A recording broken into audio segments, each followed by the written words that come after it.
राजस्थान की राजनीति में एक ऐसे नेता जो सत्ता में हो या विपक्ष में हो, लेकिन उनके बयान हमेशा सुर्खियां बटोरते हैं। नाम है हनुमान बेनीवाल। और इस बार बेनीवाल ने सिर्फ एक मंत्री पर नहीं बल्कि पूरी व्यवस्था पर सवाल उठा दिए। उन्होंने कहा कि अगर सरकार वाकई जांच करवाना चाहती है तो सिर्फ किरोड़ी लाल मीणा की क्यों, सरकार चाहे तो 6-7 और मंत्रियों की जांच करवाए। यानी सवाल अब एक मंत्री का नहीं है, सवाल सरकार की जवाबदेही का है। बेनीवाल ने सीधे सीधे जलदाय मंत्री कन्हैया लाल चौधरी, उप मुख्यमंत्री प्रेमचंद बैरवा, मंत्री हीरालाल नागर और के विश्नोई जैसे नामों का जिक्र किया और पूछा कि क्या जांच में पैमाना सबके लिए बराबर होगा या फिर राजनीति में भी जांच के नाम पर कुछ गड़बड़ झाला हो सकता है।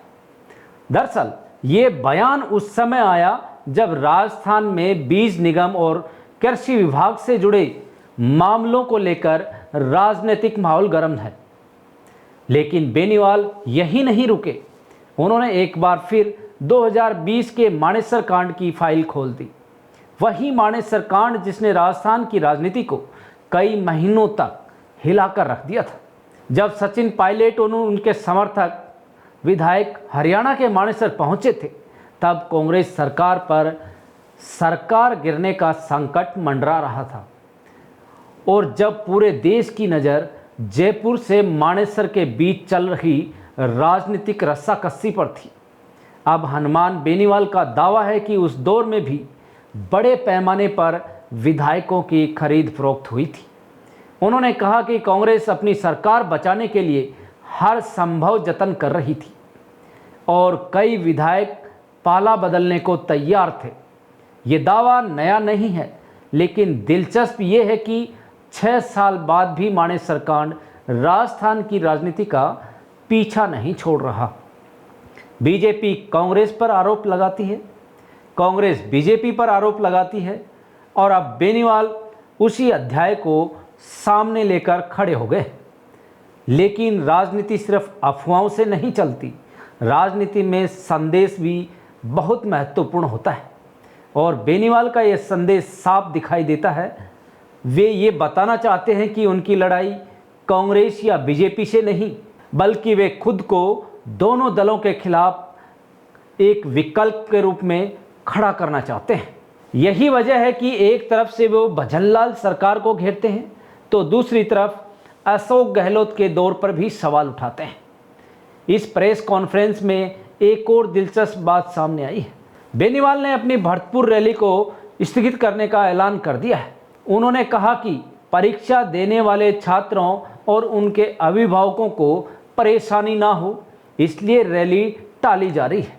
राजनीति में ऐसे फैसले सिर्फ प्रशासनिक नहीं होते, उनका राजनीतिक संदेश भी होता है।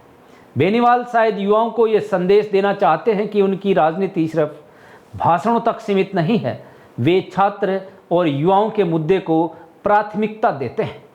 साथ ही उन्होंने भरतपुर, धौलपुर और डीग के जाट समाज को केंद्र में ओबीसी आरक्षण दिलाने की मांग को लेकर बड़े आंदोलन के संकेत दिए हैं। यानी आने वाले दिनों में राजस्थान की राजनीति में एक और मोर्चा खुल सकता है।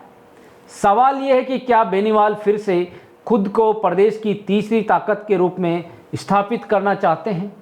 क्या भाजपा और कांग्रेस के खिलाफ एक साथ हमला उनकी नई रणनीति है या फिर ये सिर्फ राजनीतिक दबाव बनाने की कवायद है? लेकिन इतना तो तय है, जब भी हनुमान बेनीवाल बोलते हैं, राजस्थान की राजनीति कुछ देर के लिए रुककर जरूर सोचती है और इस बार भी उनके बयान ने सत्ता और विपक्ष दोनों की बेचैनी बढ़ा दी। तो दोस्तों, आपको क्या लगता है, हनुमान बेनीवाल ने जिन नेताओं पर भ्रष्टाचार में लिप्त होने के आरोप लगाए हैं, क्या इनमें सच्चाई है? कमेंट करके अपनी राय जरूर दीजिए और ऐसी ही लेटेस्ट जानकारियों के लिए जागो इंडिया जागो न्यूज़ चैनल को सब्सक्राइब कर लें। धन्यवाद।